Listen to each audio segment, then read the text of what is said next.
Alright, welcome back. We got another TWAB here for you, otherwise known as This Week at Bungie. It's time to get your titles. We are well into the final week of Solstice of Heroes. Finish upgrading your armor before the event ends with the weekly reset on September 8th. If you still need time to finish any of the objectives required to unlock the white glows, you can continue to knock those out even after the event is over, which is good, because I definitely need that time. Last week, we began to serve up some new information on Stasis, starting with a new trailer. This week, we dug deeper into the Warlock Shadebinder and Titan Behemoth. Those are in this video as well. They're coming up after this. There's lots of good info in there about how Stasis is going to shape up combat in Destiny this fall. You may be wondering, what about Hunters? Don't worry, we're saving the best for last. You can read more about the Hunter Revenant subclass on September 8th. Alright, so we're gonna have to wait till next week for that. Editor's note. Hey Guardians, Deej here. Hunters may be last, but they are not the best. We all know that all Guardians are created equal, assuming they are Warlocks. True, very true. Moving on. Triumphs Evolved. A few weeks ago, we shared more details about the Destiny Content Vault, otherwise known as the DCV. We mentioned that you should start finishing off any triumphs associated with the content that is going to be in the vault, but we didn't go into detail on how seals and titles would be affected. Separate from the DCV, we have plans to rework triumphs all up, and the Destiny dev team is here to share what they have planned. Destiny dev team. Hello, Destiny community. We are sure you have a lot of questions about triumphs, particularly what happens to triumphs once all the content associated with them goes into the Destiny Content Vault. We're updating how triumphs will work going forward and want to walk you through how everything will look starting on November 10th. First, the goals. Provide pursuits for all players. Provide seasonal pursuits that match early season of Destiny. Provide destination pursuits for each new destination in Destiny. Ensure everyone can show off their accomplishments. Make all triumphs have a score. Make sure it's clear what happens when content goes into DCV. Provide seasonal pursuits that match each season of Destiny. Provide destination pursuits for each new destination. Each new? Aren't we just getting Europa? Maybe there's something else there. Interesting. Hopefully this write-up will answer your questions and lead to more discussion going forward. An evolving world. We touched on this subject the last time we talked to you about triumphs. It's critical to us that there are challenging triumphs each season, and that only the most dedicated among you can earn them and hit the max score. Here's looking at you, Lulu. At the same time, it's also important that even the freshest kindergarten has the chance to climb that mountain, no matter when they join the Destiny community, given, of course, that they put the time and dedication to the content available to them. For the Shadowkeep and base Destiny 2 experience, we tried to do this by combing through each triumph individually, looking to see if it was still achievable, and then taking the score away from any triumph that could no longer be earned. While it achieved most of our goals, it didn't give you the ability to plan your attack to earn absolutely everything you wanted to, and there wasn't a good predictor on when things would go away. For us to hit our goals, we knew that we needed to make some changes with how we are delivering triumphs to players. An evolving set of triumphs for an evolving world. What are we going to do? Reorganize triumphs to make them more compatible with our evolving world. Okay. Create a career score that represents the totality of what you've done in Destiny 2. Cool. Create an active score for the things that can be done now in the live game. Okay. Focus on generic triumphs and do a leaner lifetime set that covers basics of being a guardian. Organize the rest of the triumphs around the seasons and destinations. Okay. Track the history of what you've done as a legacy triumph. Beyond Light will include a set of triumphs that targets your destinations, Europa. These triumphs all have a score. Cool. They include the content on the destination, story missions, strikes, raid, lost sectors, and yes, even some secrets. There'll be a set of triumphs that hit Season 12's content. Triumphs will all have score. You like the pattern of rewarding seasonal currency for completing these triumphs and will continue to do so. Okay. These triumphs will stick around for as long as the seasonal content does, while active seasonal triumph score will still contribute to your active score. When the seasonal content is no longer available, the seasonal set moves under legacy triumphs. They no longer contribute to your active score, but they still will contribute to your career score. The lifetime set will be about teaching players all the things you can do in Destiny. These will mostly target new players as they join our ranks. They will focus on helping players explore Destiny's sandbox and game modes. If new systems are added to the game, the pool will grow. Here's a nice little picture, I guess, of a mock-up, what they got going for the Triumphs. I'm sure we'll understand more as time goes on. But you got medals, exotic catalysts, lore, and stat trackers all on the right side. You got a bunch of symbols, 4 of them going across and 2 deep. And over on the left, you got 2 little clickable options, it looks like. Not sure what that one below the highlighted one is, but I'm sure that has something to do with legacy stuff. And then you got your seals at the bottom there. A lot less of them, it looks like. Under the picture, it says here, sharp eyes will notice that we move metals, catalysts, and lore into their own sections, but more on that later. Yeah, I'm sure we'll see that. You keep saying legacy triumphs. What is that? For this year, in-game, we'll remember your total triumph score and displayed on the updated triumph screen. In-game, we'll remember every triumph that contributed to a seal and display them under legacy triumphs. In-game, we'll let you browse through seals under legacy triumphs. You'll be able to equip the titles you've earned going forward. We'll have a demonstration set targeting the Leviathan that shows how this works. We've stored the completion state of every triumph you've finished, or not. Even for triumphs no longer displayed in-game, work is ongoing to flesh out categories those triumphs will go in.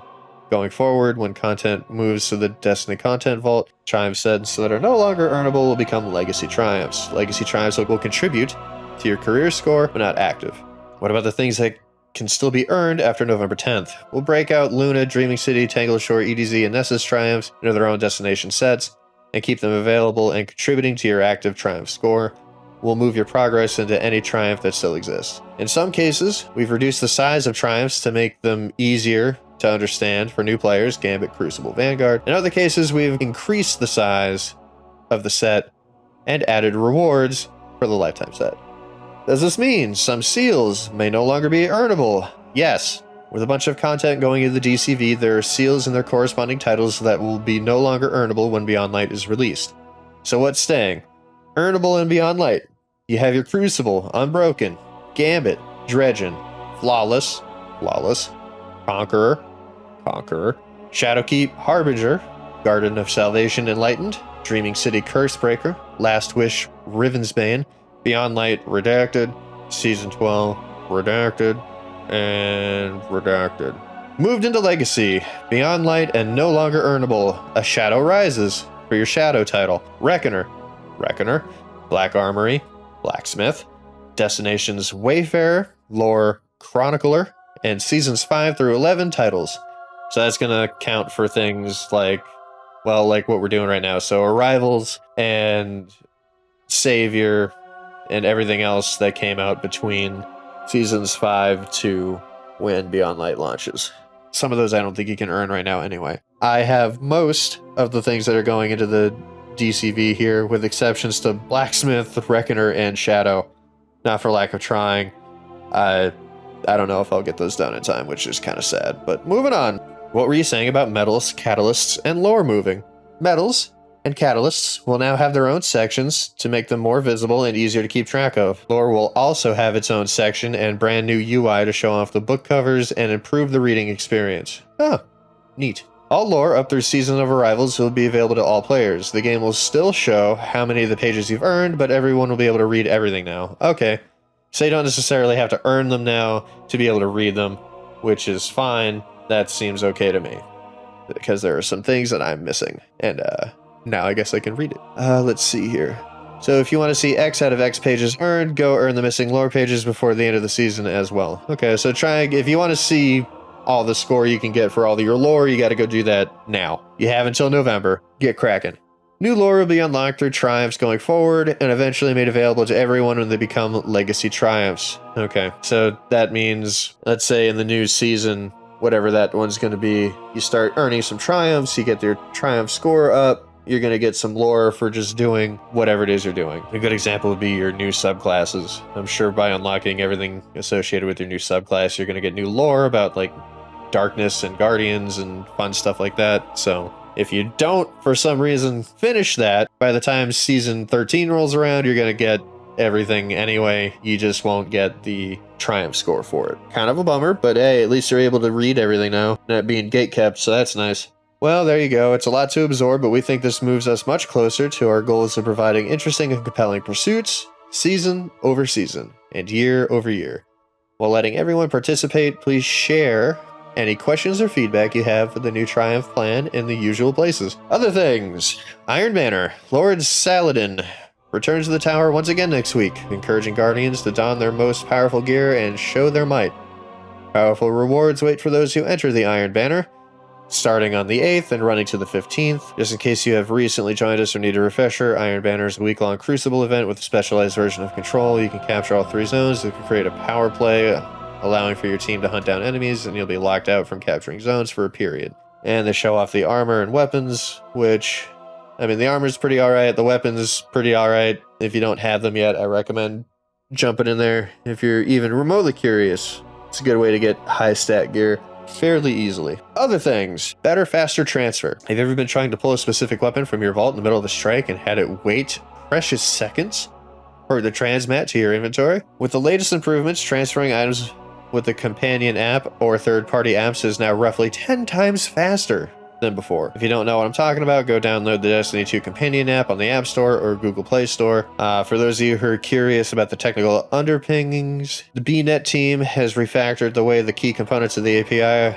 flow are processed and the backend and removed affinization, that's a weird looking word, requirements from API features. This allows a new approach to load balancing and accommodating a major behavior change in Chrome where v84 Plus installs no longer respected the same site cookies. Transfer item is the first function to be revised to take advantage of this. We look forward to significant new features from the API team as part of this work. All right, cool. So long and short there, if you're using things like Destiny Item Manager or anything else like that, you should be able to pull your items faster without any trouble. So that's cool. Nice, easy. Title bout.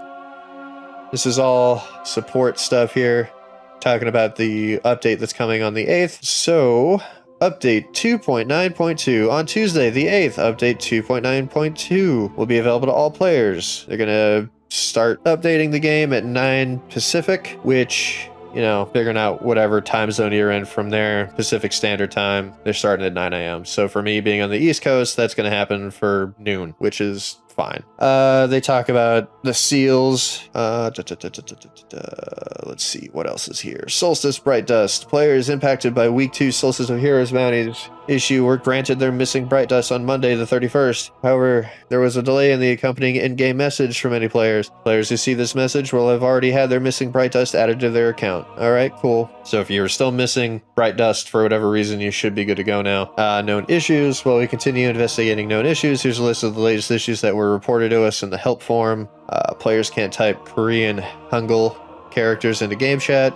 Light and Dark Solstice weekly bounty says it requires elemental blows in Gambit when it actually requires elemental final blows against opposing guardians in Gambit. The Omega Mechanos Hunter mask is missing its gold accents. Man, that Light and Dark Solstice bounty for Gambit, first of all, 20 kills in Gambit is too much. Too much. I played on all 3 characters trying to get that done, and it took forever. Not only because people would take the invades, because I fly solo most of the time, but when people would invade, man, they were just tapping with Xenophage from like halfway across the map, and man, it was a pain. If you do that again, you gotta lower that down, man. 20 is too much. 10 would be fine. I'd be okay with 10. 5 is too little. 15 is still too much. 10, solid. That's a couple games. You get like 4 invades per game, so if you're lucky and you kill every invader every time, you might knock it out in like 3 games, which lines in with some of the other Gambit bounties you can get for like weeklies and stuff.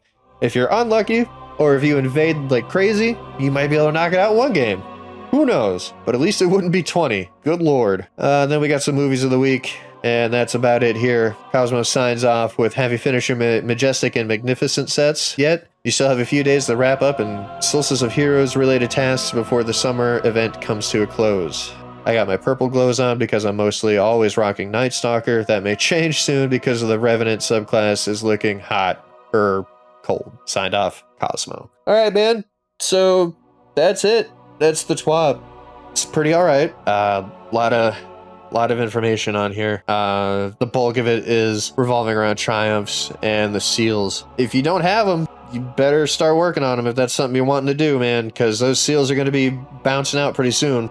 So my advice to you is get them while the getting's good, because apparently all those titles, all those seals are going to be disappearing and never to be reclaimed, even if the content comes back. So if you don't got Blacksmith, if you don't have Reckoner or Shadow, Wayfarer, Chronicle, or any of the other titles between seasons 5 and 11, I'd say you better get cracking. But that about does it. Now let's move on into some of that other stuff. Let's take a look at those new classes for the Warlock and Titan. That stuff's looking pretty good.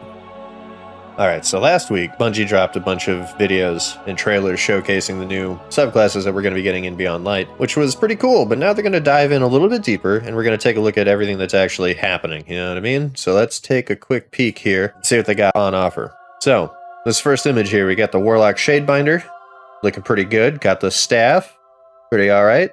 Gives you a quick breakdown of everything that the Warlock is capable of doing here. Tells you a little bit about the Super, Winter's Wrath, their Shatter Shockwave, and Penumbral Blast melee ability. It gives you a pretty good idea of what's happening here.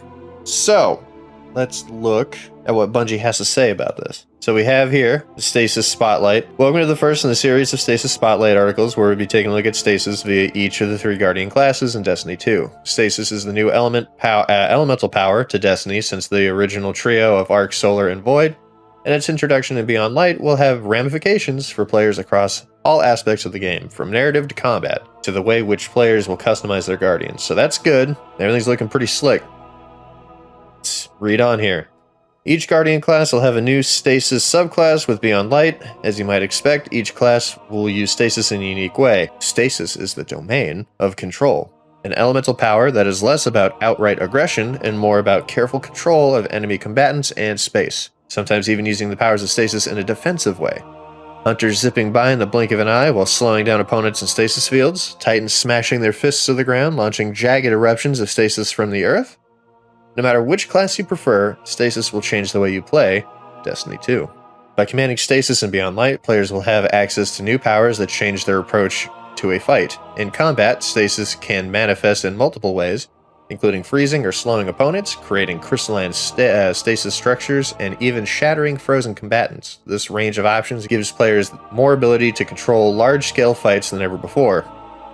No class embodies the concept of freezing better than the Warlock Shadebinder. Imbued by stasis energy, the Shadebinder can summon a stasis staff that fires projectiles, which can freeze opponents, that's the Penumbral Blast, immediately rendering them immobile. The Shadebinder's Penumbral Blast melee attack is a quick burst of stasis energy that erupts from the staff and instantly freezes anybody it hits. From there, the Warlock can either deal with the frozen foe or leave them be and move on to more immediate threats. So, again, tapping into that idea of controlling the battlefield.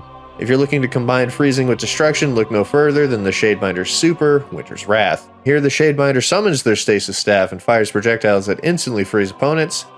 The second stage begins, and the fight ends when the Guardian raises the staff, detonates its stasis crystal, and sends a devastating shatter shockwave that disintegrates everything nearby. So that's pretty good. Gives you an idea what the Warlock's going to be like, so I'm looking forward to that. Sounds pretty awesome.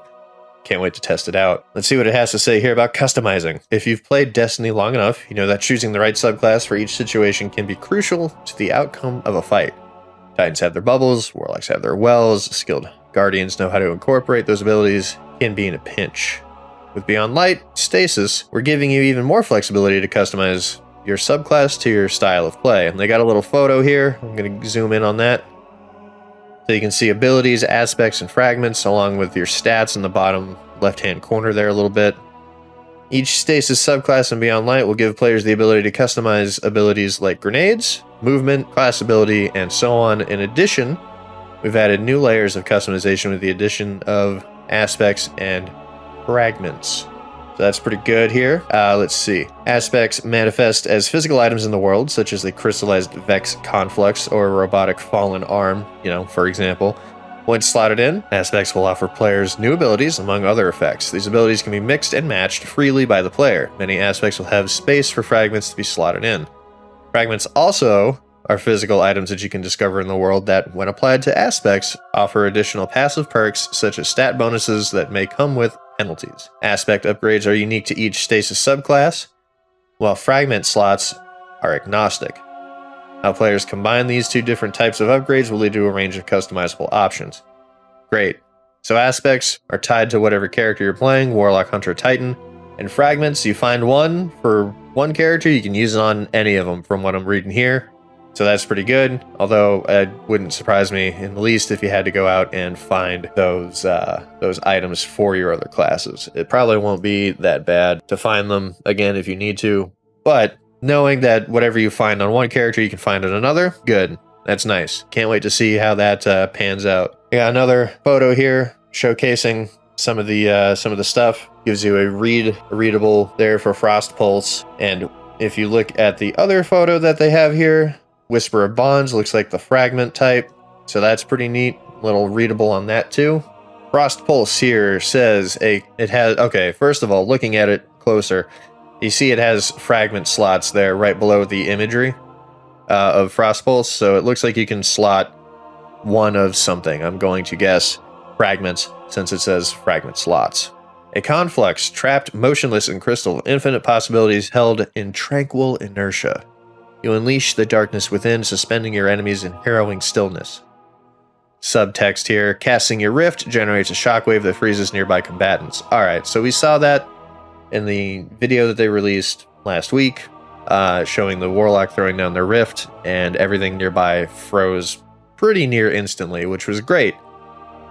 So if you're being defensive with a healing rift and you just kind of throw it down, like sometimes I know we all do, I've done it more than once myself, and usually you get picked off by something or someone that just happens to be looking at you. But if you're throwing it down and you know that it's going to be freezing everything nearby, maybe the hundreds of thrall that come up on you looking to slice you to bits won't, because you'll freeze them. And then you can do whatever you need to after, which looking pretty good. That seems pretty alright by me. The other thing that we had here for the Warlock under fragments, the other photo, got a good amount to select from, it seems like, but we got Whisper of Bonds here, Stasis fragment. Defeating frozen targets with weapons grants you super energy. -10 to intellect, -10 to discipline. So since you're losing 20 points, technically, on whatever class abilities you got going on, I expect that these will be pretty powerful. You're probably going to be getting a good amount of super energy for deducting the 10 from both intellect and discipline. So that's looking pretty good. I like that idea. More stat management and stat figuring out, I am all about. Sounds like a plan to me. All right, continuing on with what they have to say here. For example, a Warlock finds Frost Pulse aspect in the world and equips it. The aspect augments the Rift ability, which now freezes enemies caught in the field. Frost Pulse aspect also has a fragment slot, right, allowing further customization. This Warlock decides to slot in a Whisper of Refraction fragment that replenishes some of their class ability energy upon shattering enemies. They now have set themselves up with a nice 1-2 punch, and if played skillfully, can use this combo frequently. So, that's not what I saw in the photos, but they're using probably another one. It's probably that first item that was slotted in there that wasn't hovered over, but that makes sense. So the idea there is you throw down your rift, and now everything's frozen, so you start, going ham on the enemies, and then you get your rift back probably pretty quick. And on top of that, the way that they had it built up, the Whisper of Bonds, I think is what it was. Yeah, Whisper of Bonds. Not only do they get their rift energy, but they're also gaining probably a ton of super energy back at the same time. That seems pretty cool. Continuing on here with its focus on freezing and shattering, the Shadebinder subclass promises to give Guardians yet another reason to love their floaty, book-loving Warlocks. There's a lot of floating. But no matter what classes you like, all players will be able to take advantage of the aspects and fragments that unlock even more ways to make your Guardian yours. Then they talk about how the next article is coming up on Thursday, but hey, that's today, so let's talk about Titans. So Titans, let's take a look at the photo that they set up for them. Titan Behemoth, crash like an avalanche. Behemoths are high offense and high defense, creating solid stasis crystals to provide cover for platforms from which to leap during their super. Behemoths can jump faster, higher, and farther with unlimited melee energy and a high damage mitigation. I'm assuming that's while you're in your super. Speaking of, that's called Glacial Quake. Behemoths compel stasis energy to attach to their body, covering themselves in the frozen darkness, forming a stasis gauntlet on one hand, increasing their damage resistance in the process. So that's good, and you get a little beefy, a little more tanky, and you can literally throw hands. Speaking of, Shiver Strike, that's the melee ability here. The behemoth summons a stasis gauntlet and lunges forward with explosive speed. Smashing through anything in their way, upon reaching their target, they unleash a devastating jab that sends their foe careening backwards while slowing nearby enemies. So not only does it single target enemies, it also does some AoE, so that's pretty great. Ground control. Behemoths slam their gauntlet into the ground, sending out tremors of powerful stasis energy that will leave crystals in their wake and freeze all enemies in the vicinity. So that's probably the actual super itself. Kind of like a traditional Titan Slam, with added bonuses. All right, let's take a look and see what they have to say about Behemoth on the Spotlight. All right, here we go. Welcome to this edition of our series of Spotlight articles where I'm examining Stasis via each of the 3 Guardian classes in Destiny 2. In our previous edition, which we just went over, we featured the Warlock Shardbinder. Yeesh. Warlock Shadebinder. Here we're getting to know the Titan Behemoth. Titan Smash. 2 things that simply go hand in hand. There are a few combat situations in Destiny 2 that can't be solved, or at least made better, by a quick Titan punch to the face. When Beyond Light is released this November, Guardians who prefer the Titan class will be able to discover a new subset of stasis powers that allows them to harness the power of darkness. And yes, fisticuffs will be a part of it. But that's not the entire story. As we discussed in our previous edition of the series, each Stasis subclass will embody a facet of Stasis. Warlock Shadebinders emphasize freezing enemies, and as you'll learn more about next week, the Hunter, the Revenant, is a specialist at slowing the action down. The Titan Behemoth uses Stasis as a means of both creation and destruction. Alright? Sounded pretty fancy there. Nice little action shot of a Titan Behemoth getting ready to, looks like, just absolutely crush a Vandal. Feel bad for them. With the Behemoth, we wanted to put an emphasis on the ability to use stasis to create crystals that can alter the battle by changing the very ground beneath your feet. Control the ground, control the fight. As a result, the Behemoth can use their stasis abilities defensively, such as creating crystalline walls to block enemies and gunfire, or offensively by using crystals to freeze enemies. The Titan Behemoth can unleash a powerful melee attack known as the Shiver Strike.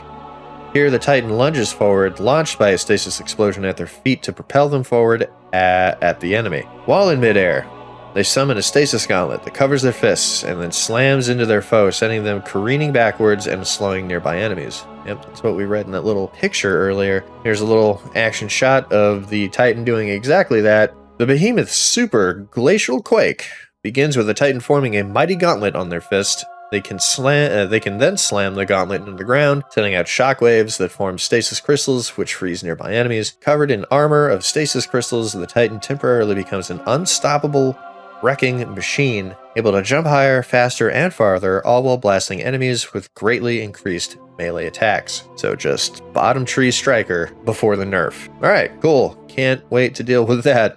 Oh, Jesus. Okay, moving on. Another little action shot. Titan getting ready to throw hands. Gotta give it to them. They really know how to sell these things. Well, I mean, it is their job, so whatever. All right, here we go. If frozen, enemies are the bowling pins. Think of the Titan Behemoth during their Glacial Quake super as the bowling ball, able to instantly shatter their enemies as they sprint or slide through them. Running amok in the crowd of bad guys and shattering them like a perfect 10-pin strike is a fine strategy, but there's a degree of subtlety there too.